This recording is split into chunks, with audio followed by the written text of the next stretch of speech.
Hello नमस्कार ब्रह्मांड channel में आपका स्वागत। हम आपको बहुत ही महत्वपूर्ण जानकारी देने वाले हैं अतिथि शिक्षकों के नियमितीकरण को लेकर, मानदेय को लेकर। अतिथि शिक्षकों को 6 महीने से मानदेय नहीं मिला है, इसको लेकर क्या कहना है सरकार का। और बीजेपी प्रवक्ता हैं जिनने बोला है कि शिवराज सिंह चौहान जी ने जो घोषणा की थी अतिथि शिक्षकों को, वो पूरी की जाएंगी। ठीक है, अवश्य पूरी की जाएंगी, थोड़ी समय लगेगा, लेकिन अतिथि शिक्षकों का नियमितीकरण किया जाएगा और अतिथि शिक्षकों का जो मानदेय है वो भी जल्दी ही जारी किया जाएगा। अभी बजट न होने की बात कही जा रही, लेकिन जल्दी अतिथि शिक्षकों का 6 महीने का, किसी को 4 महीने का मानदेय नहीं मिला है, वो मानदेय जारी किया जाएगा। मैं इसके संबंध में पूरी विस्तार से मैं जानकारी देने वाला हूँ, एक वीडियो भी दिखाने वाला हूँ। बीजेपी प्रवक्ता का क्या कहना है अतिथि शिक्षकों के नियमितीकरण को लेकर, कब तक अतिथि शिक्षकों का नियमितीकरण किया जाएगा। आप वीडियो में बने रहे, वीडियो पूरा देखें। वीडियो अच्छा लगे तो लाइक करें और चैनल को सब्सक्राइब जरूर कर लें अपडेट पाने के लिए। और कांग्रेस प्रवक्ता का भी क्या कहना है अतिथि शिक्षकों के नियमितीकरण को लेकर, वेतन को लेकर। बीजेपी प्रवक्ता और कांग्रेस प्रवक्ता दोनों का क्या कहना, वीडियो में बने रहे, वीडियो पूरा जरूर देखें। वीडियो अच्छा लगे तो लाइक जरूर करें। द्विवेदी जी हमारे साथ जुड़ रहे हैं। पंकज जी बहुत स्वागत है आपका।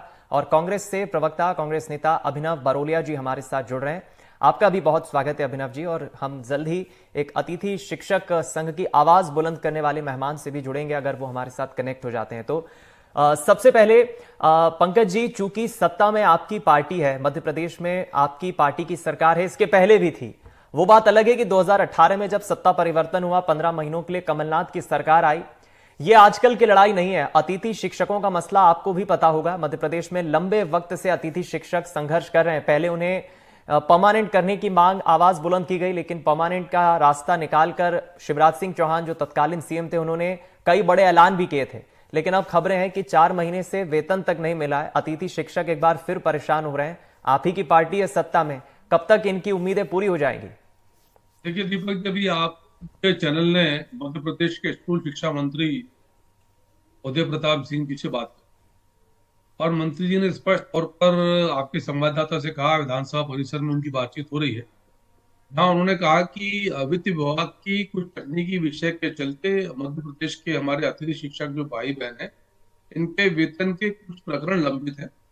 और मंत्री महोदय ने वित्त मंत्री जी जगदीश देवड़ा जी से और जो विभाग के एसीएस हैं उनसे बातचीत करी है और शीघ्र ही मध्य प्रदेश के लगभग 17,000 से अधिक अतिथि शिक्षकों में से जिनके भी वेतन लंबित, सबके लंबित नहीं दीपक, पूरे मध्य प्रदेश में 17,000 से अधिक अतिथि शिक्षक हैं, सबके लंबित नहीं है। 4.25 लाख के आसपास नियमित शिक्षक हैं, उनके लंबित नहीं। और जो हमारे पूर्व मुख्यमंत्री माननीय शिवराज सिंह चौहान जी ने जो प्रॉमिस किया था, प्रॉमिस 100% फुलफिल होगा। वर्ग 1 के शिक्षक यानी जिनकी पात्रता यूजी और बीएड है, जिनका वेतनमान पहले 9,000 था, बढ़कर 18,000 होगा।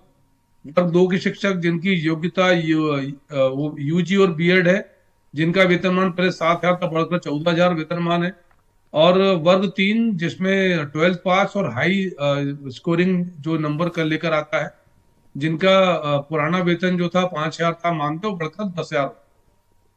ये भारतीय जनता पार्टी सरकार के मुखिया के तौर पर पूर्व मुख्यमंत्री शिवराज जी का वचन था, वही भारतीय जनता पार्टी का वचन है। तो जो तकनीकी विषय वित्त विभाग का है, जैसा माननीय विभागीय मंत्री जी ने कहा, उसको हल कर लिया जाएगा।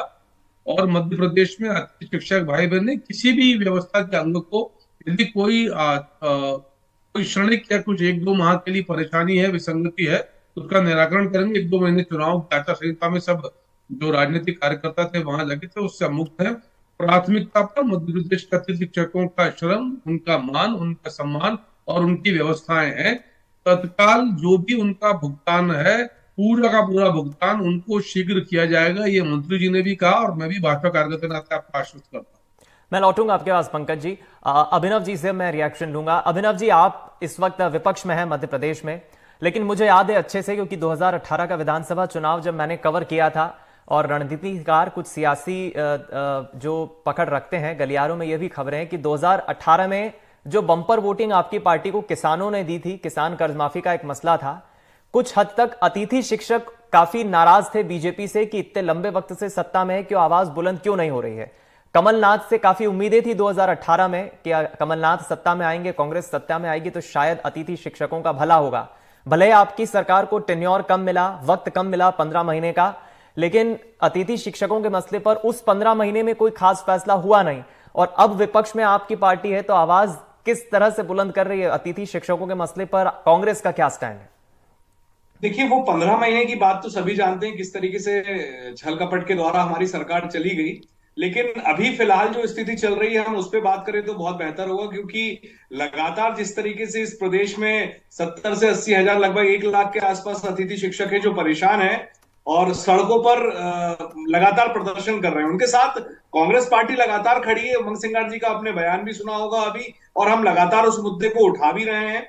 लेकिन हम ये जानते हैं कि ये सरकार, मुझे ऐसा लगता है, सिर्फ इवेंट करना और इवेंट करके घोषणाएं करना और घोषणा के बाद भूल जाना लगातार। ये जो हमारे जो शिक्षक हैं, ये सरस्वती जिस तरीके से जनता के बीच में और बच्चों के बीच में सरस्वती माता की पूजा करते हैं और बताते हैं कि हमें ज्ञान की जो बात बताते हैं, आज उनके साथ ये छल कर रही है सरकार। तो ये तो सब देख रही है जनता, लेकिन 4 महीने से उनको तनख्वाह भी नहीं मिली है। ये अभी सुना मैंने, दो लोगों की बाइट सुनी मैंने, तो उसमें आप सोचिए उनका घर का खर्चा कैसे चल रहा होगा। 4 महीने से आपको अगर तनख्वाह नहीं मिले, या पंकज जी कोई काम करते हैं अगर उसमें उनको पैसा नहीं मिले 4 महीने से, तो उनके घर की माली हालत क्या हो जाएगी। एक मिडिल क्लास से भी लोअर मिडिल क्लास परिवार की स्थिति क्या होगी, ये आप, हम और जो दर्शक सुन रहे हैं वो भी समझ सकते हैं। यही अन्याय की बात हम लगातार उठा रहे हैं कि ये अन्याय जो भारतीय जनता पार्टी कर रही है, इस अन्याय के खिलाफ हम लगातार आवाज उठा रहे हैं। हमारा नेता राहुल गांधी जी लगातार पैदल चल रहे हैं कि ये सरकारें जो है भाजपा की, ये लगातार अन्याय कर रही हैं। तो हम आपके माध्यम से, आप एक माध्यम है हमारा, कि ये सरकार जागे, सोचे कि जो 1 लाख परिवार है अतिथि शिक्षकों के, उनकी कम से कम तनख्वाहें तो दे। 4 महीने से उनको तनख्वाह नहीं मिली है, वो सोचे। फिर आप परमानेंट करने की जो वादे आपने झूठे किए हैं वो आप कैसे करेंगे, कम से कम आप उस पर भी विचार विमर्श करें। तो हम बड़ी विनम्रता से, पंकज जी यहाँ बैठे हैं, बड़े भाई हैं, कि बातों को गोल गोल घुमाने से अच्छा है कि हम त्वरित कार्रवाई की मांग करें कि कम से कम उनको पैसा तो पहुंचे जेब में। उनके जो 4 महीने 28 हजार का जो पैसा है, जो तनख्वाह है उनकी, वो लीगल पैसा उनके पास पहुंचे, तो वो थोड़ा सा अपने आप को संभाले। मैं अभिनव जी जितना मोटे मोटे तौर पे अभी समझ पा रहा हूं, पंकज जी ने भी उसका जिक्र किया और हमने चूंकि मंत्री जी से भी इस पर रिएक्शन लिया। वित्तीय मसला एक सरकार के सामने शायद खड़ा है। मोहन सरकार ने भी हाल ही में कुछ वक्त पहले 2000 करोड़ का कर्ज लिया। ये वित्तीय मैनेजमेंट, कर्ज जो है, ये जो वित्तीय प्रबंधन है, क्या कांग्रेस पार्टी ये मानती है कि सरकार के सामने, सत्ता में बैठी बीजेपी के सामने वित्तीय प्रबंधन एक बड़ा मसला है?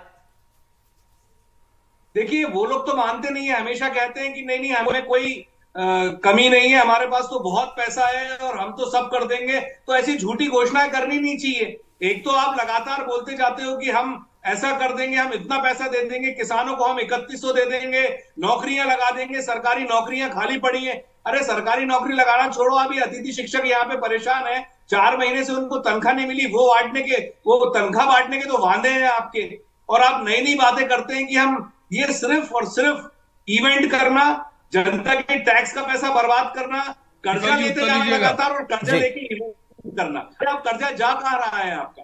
आप कम से कम जो सेवा दे रहे हैं आपकी अतिथि शिक्षक, उनको तो पैसा दीजिए। परमानेंट की तो बात बहुत दूर लग रही है कि आप अतिथि शिक्षक को परमानेंट करेंगे कि नहीं करेंगे, ये नीति भी इनकी क्लियर नहीं है। चलिए, मैं चाहूंगा, जो माली हालत, मैं अभिनव जी मैं लौटूंगा आपके पास। अभिनव जी, मैं